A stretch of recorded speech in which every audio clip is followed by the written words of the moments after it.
it is wonderful to see you. How are you today? I'm really well. I'm delighted to be here, Maria. Thank you. And listen, I'm so pleased you made it because I know you're incredibly busy. What are you busy doing right now? I am very busy working at the Global Partnership for Artificial Intelligence, which is an agency that was founded by the G7 countries and the OECD, and it's a membership of 19 countries trying to establish the frameworks by which artificial intelligence should be built, created, and deployed into societies. So we have different tracks of work, from ethics in AI to how AI should be regulated, big data and its evolution, how AI is going to be introduced into the SME sector, like the smaller companies and sectors, and be used as a transformative tool so that they can be more competitive. And then, if you cascade from that, there's many philosophical questions that we ask ourselves, such as, could one create intellectual property out of artificial intelligence? How the regulation should be so that it doesn't reduce innovation, because everybody says regulation affects the rate of innovation. Too much regulation diminishes innovation. So that's one of the things that keeps me the busiest. I was appointed earlier this year, 2021, to be an expert as an advisor. And we have a very pressing agenda. And the rest of my time, I continue to write scientific books, very industry orientated. In June, my second book came out about how the automotive industry has become completely something else. Is not anymore about transport. Digitalization and AI have turned this sector completely around into a sector that tries to solve big problems of the future, such as climate change, CO2 emissions, safety of people, deployment of self-driving and AI, so that we make driving something more controlled and safer for humans. And you can even expand into how the cities of the future are going to be built and designed. So my work is scientific, advisory, and also I teach as a guest lecturer at Imperial Business School and Loyola Chicago University Business School in Spain. So I'm always doing things, very busy, and doing keynotes and advisory for clients. Wow, no wonder it's taken us so long to get this appointment in. So, but you still Yes. have availability for more keynotes. So you're definitely doing that. But I love the fact that you're working. You're talking about big problems. You're talking about the future. It's really exciting. But when did you first become interested in technology? Because it's not something you always not as many women go into technology as we would want. Really, what got you interested? Well, the first phase was that I was very lucky to be hired, like, as an analyst at Goldman Sachs in Zurich in 1992. And Goldman was a firm that was very involved in IT development, and it was a collaborator of the CERN. So we had in the IT department luminaries like Bob LeBlanc that came out of Sun Microsystems, and the firm spared nothing when it came to building IT infrastructure. So I was one of the first users of web browsers, one of the first users of the internet in 92. And then in banking, my last mandate, because in banking I have done from an analyst to a broker to then working in infrastructure finance.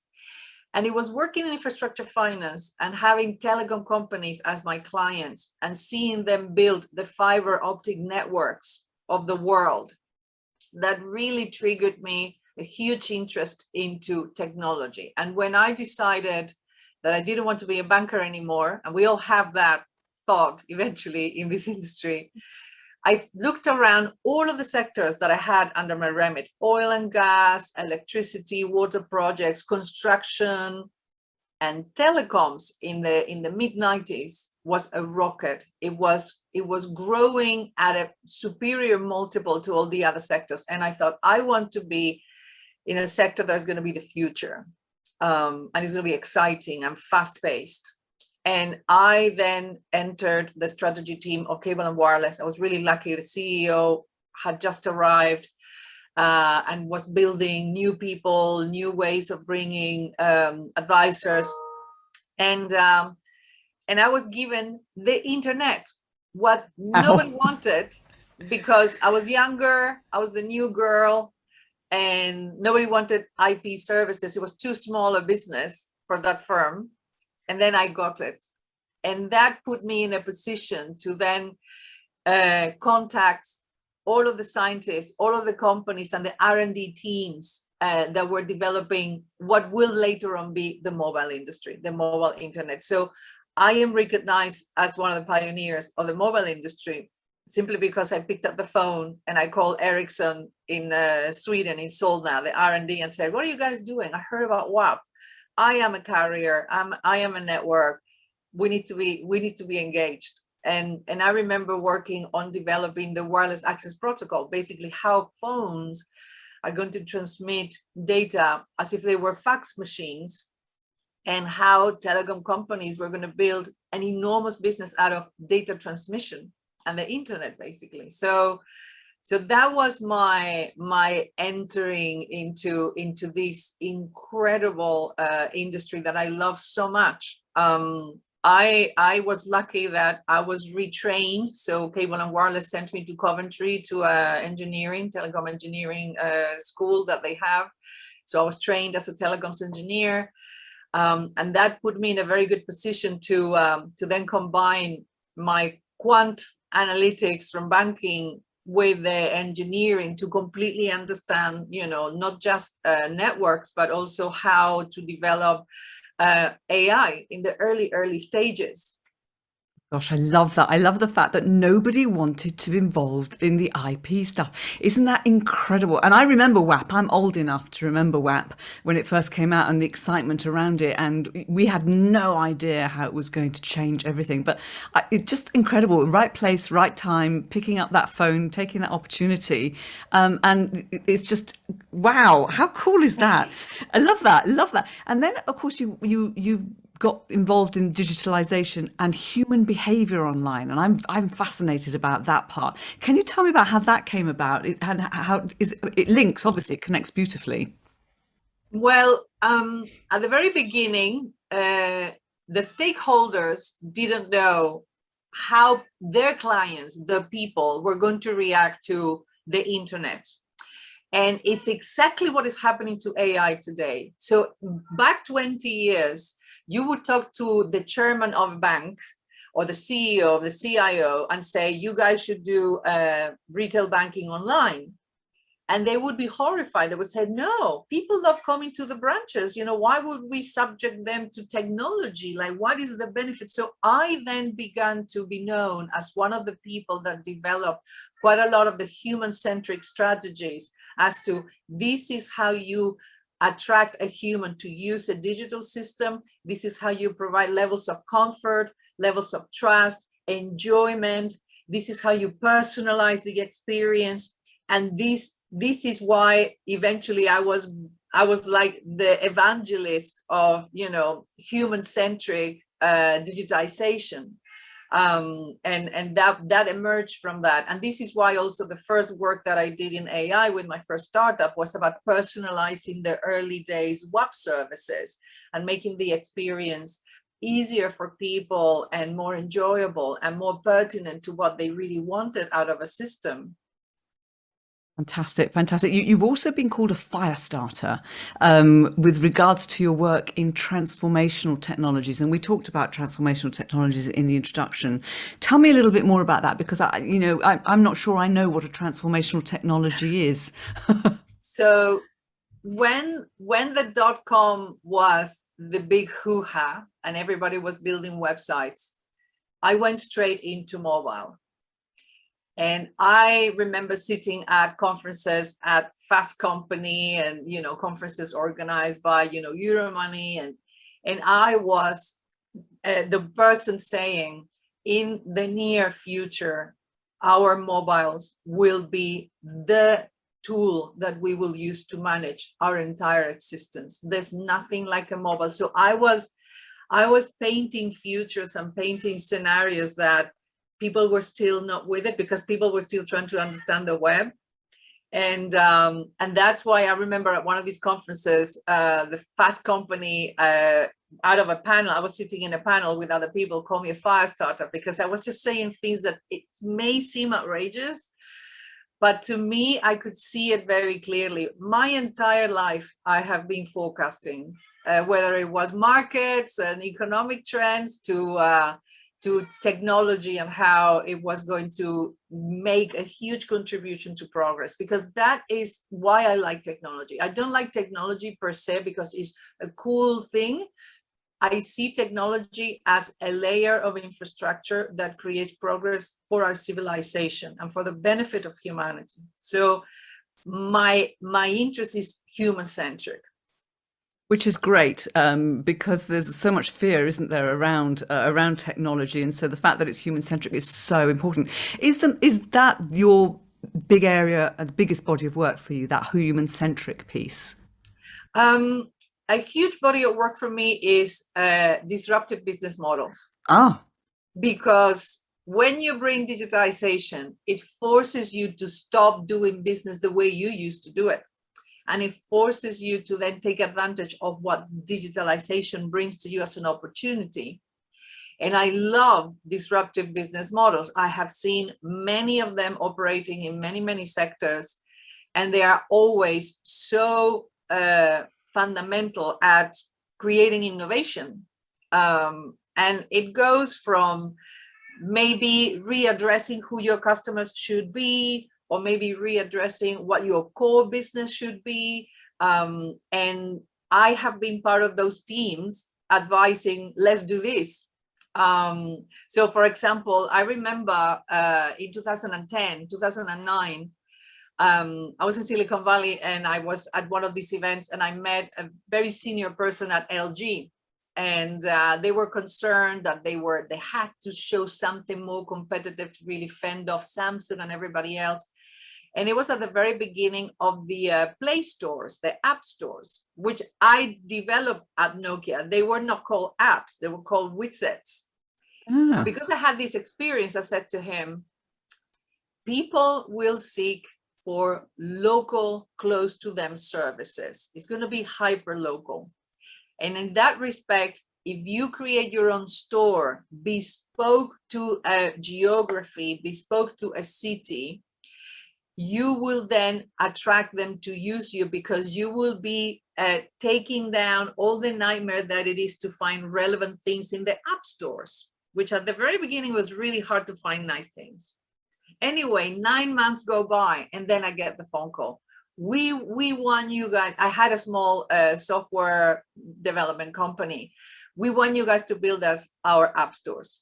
And my team, my little company, built 19 app stores for LG in every single European country. Under that paradigm, the people would log in with their phones, LG phones, and the first thing they would see would be very specific apps to where they lived. And they loved it. And they loved it. And then the next one was HP when they bought Palm. We want you to do the same thing for us. So I have conversations with clients, and then literally 9 months later, they call me like, now we get it. Remember that thing you said, now we get it. And it's because I have a huge neotenic brain. I'm very curious. I'm always reading about new stuff that is being developed by different teams. I have a very good network of colleagues in the industry that are working on fascinating stuff. So we all share a lot of things. And that's why I can smell the winds and feel that there's going to be a shift.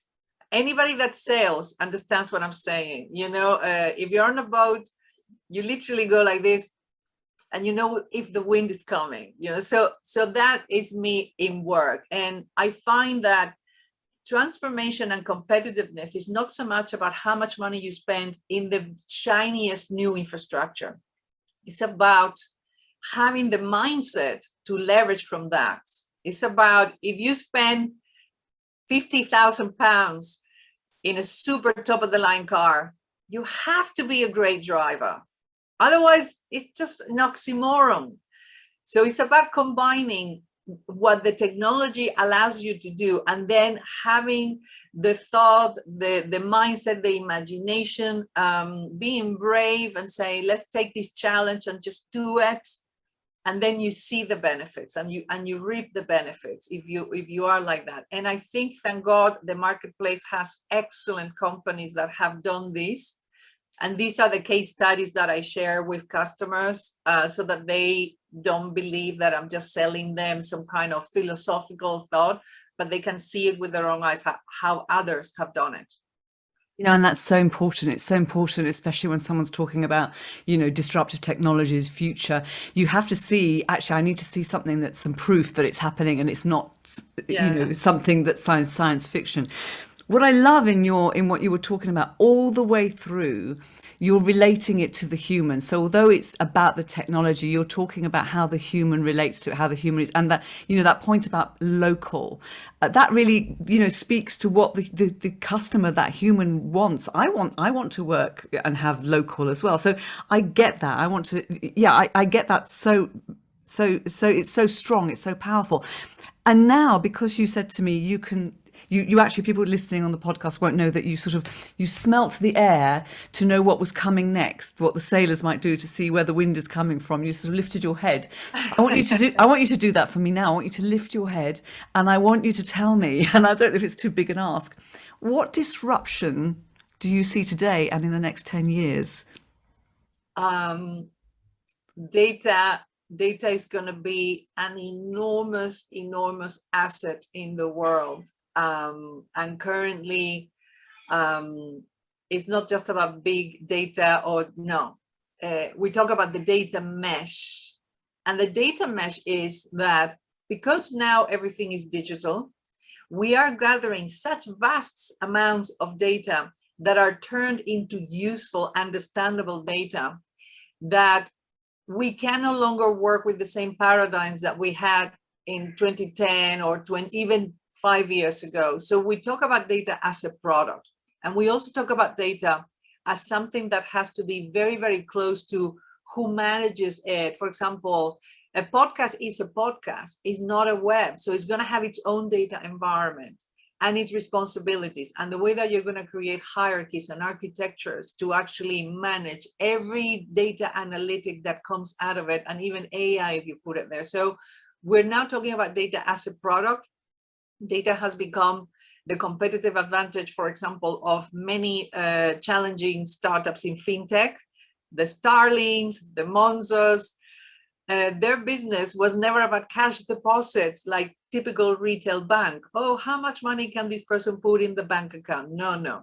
It's about what valuable data are we going to gather from how Inma uses her bank account, and how are we going to package it, and then maybe create personalized services or even sell this insight to other companies. So it's not about the money, it's about the data now. And data is now a value commodity. So you look at sectors and you see that the digital aspect has presented to you a new way to do business, or a new way to leverage things that maybe were dormant. So data is going to be a huge part of the industry, conversations, repositionings, new mindsets. The other is cloud and edge computing, but more importantly, edge computing. In the next 5 years, the potentiality of information of every object around us will be catapulted, because finally we would have networks, local networks on the edge, that will make those objects give us information. So one great example is automobiles, the way that are now fitted with sensors. New vehicles connect to each other, connect to the roads, connect to the traffic system. Your car will have situational awareness. You'll drive safer, but you also in a more efficient way. And this is all because constant network communications in very close environments. And also the healthcare system is going to be Control-Alt-Deleted from what it was in the past, because technology finally is going to create a huge transformation. The patient experience will be more digital. the way we diagnose diseases with AI embedded in radiology machines, for example. We already have surgery robots that are much better than humans at surgery. And this sector will change because of AI, because of digital, but also because the way we are now going to position medicine, which is a preventative discipline, because AI helps you predict. So, for example, I worked in radiology projects where we not only detected that the person had rheumatoid arthritis, but how it was going to develop. So then their doctor could design appropriate therapies. So society is embarking on a digital roadmap in which now we're going to see finally the products. So last 10 years, it was all R&D, right? Let's create these technologies. And now that we have them, is what products and services can we create so that these technologies can really shine? And this is going to be an explosion. This is like what the iPhone was in 2007, a before and an after. This is the decade for the before and after in digital. We're going to see incredible services, incredible products that will make life so much better, safer. We will be in much better positions to make decisions for business, optimize many business units, not just in supply chain, but also how things are run.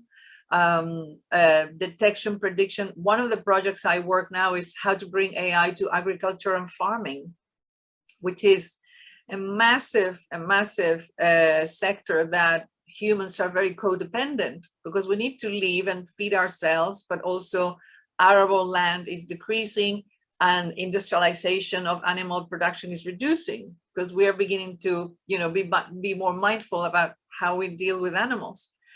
And this is a sector that is super exciting. So we will see that society also becomes more ethical. One of the big revelations is that now that we can see the effects of everything, we are now more mindful as to how we need to protect society and be careful with how people are dealt with, and really not condone abuses. 20 years ago, everybody thought, oh, YouTube is wonderful. Until now, you start seeing horrific algorithms that, put people in detriment when they are online, children, and they decriminalize. So now we see that we need to be even more ethical because of the experience of the last 10 years. So when people ask me, do you think that AI is going to create a better world? This is happening now. We are more mindful. We're not going to let this technology and digitization run rampant as how the internet was. The internet was a wild west. There was no rules because it was a technology that came out of universities, R&D labs, startups, not from the big guys. And I don't know if you remember, but when Facebook had that horrible problems a couple of weeks ago, and someone dared to say, well, it's because the internet is glued together with bubble gum and sticks. It kind of is like that. Fantastic. So we are now establishing the revamp. How do we want the digital architecture of the world to be? What regulation frameworks are we going to put in place so that we control this and really it's a tool for progress and benefit rather than something that is going to backfire? So we are moving towards a society that is beginning to think about the purpose of everything and the mindfulness and the ethics of everything. That's so true. That's so true. The purpose of everything. People are speaking about purpose much more. You've delivered in that answer. You've delivered a masterclass for me, and there's so many things that I've got to unpick because there was so many takeaways from that, Inma. So first of all, coming back to the data, and you mentioned Starling and other organisations. I use Starling and I also use Wise, and not only is it interesting that they work differently, but they also offer a much better customer experience. Again, that human-centric piece. When I started my business and I had to get a bank account with a high street bank, it was such a pain, such a palaver. With Starling, you know, within hours, I'm sorted, even though I'm a limited company and they had to check. It was just so simple. And that's the thing that they have got right. They've got that interface right with the human. So I can see them taking over. The high street's in trouble in that respect. You talked about medicine, preventative medicine. Hallelujah. That's what medicine should be. It should be preventative, shouldn't it? That's you've made me very happy. It's all so optimistic. The cars being safer. Love that. AI in farming. The fact it's the whole messaging here for me is incredibly positive. And I just want to sort of give the other side as well, because I can see there must be some downsides. There must be some threats to society and business with regards to digitalization, which is not easy to say, and AI. What would you say are the biggest threats? When you develop machine intelligence, there's many styles and many practices. You have machine learning algorithms, you have deep learning, which is really trying to create an intelligence that learns by itself once it understands things. And one of the areas that we concern ourselves is, how do you ensure that whatever this machine is understanding is good for us, is not going to backfire? It's the famous bias. And derived out of that, there's a fear that if many, many tasks go to the machines, what would be the role of humans? I get this question constantly. And it is a question that is extremely philosophical, because our civilization has not stopped creating more and more progress and transformation for itself. And we're not going to stop now. And there is a particular mindset that seems to believe that the 20th century was the best of the best and we should stick to it rather than inventing new wheels. And there's like a blockage. And I always say, people find self-purpose when they work, because it gives you pride in yourself. Humans love learning new things and seeing their skills develop and becoming experts is what really keep us alive. This is why it's very important that older people keep on doing things, right? Otherwise, you become a plant if you don't work, if you don't do activities that are also intellectual. But we need to question ourselves, what is the meaning of work? And what should a human being deliver? And the only areas where we are superior to everything else, including the machines, is in creativity. And I'm not the only one saying this. You can listen to neurophysiologists on TED Talks and the people like myself that work on the human brain. What is the human brain for? And AI. We see that there's going to be a major shift in society as to really what should humans do in the future. And there is an enormous need for creativity in the world. The arts are very undervalued, and yet they contribute so much to our progress, that the digital society needs to become aware of this. We cannot turn everybody into a coder. For example, I'm one of those people that never encourage people to code. Imagine the bonanza that we had. Like, why can't we not get more girls to code? Why do you want to make girls coders? Let them be other things in technology.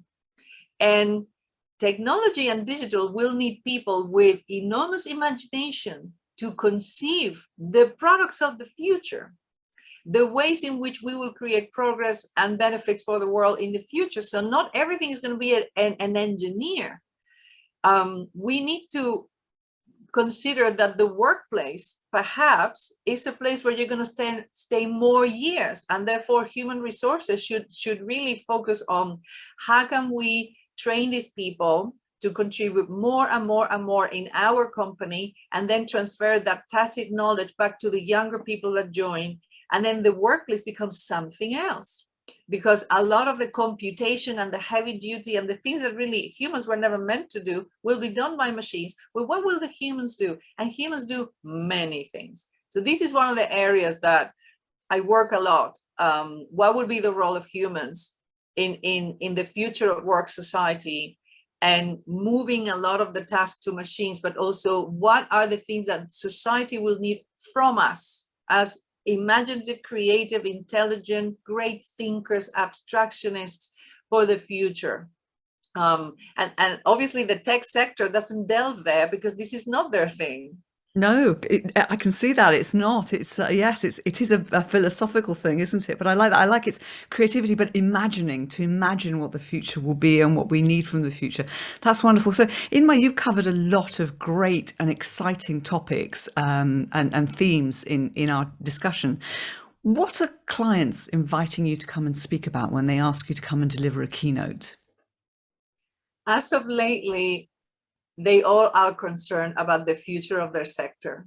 I've done the future of the telecom sector, I've done the future of banking, the future of automotive, the future of retail, because we can see, we can feel, everybody can feel that there's going to be a major shift. And they want to know, what is it that we need to do? How do we prepare ourselves for the challenges that are going to happen in this decade, which are very different to the challenges we had in the previous one?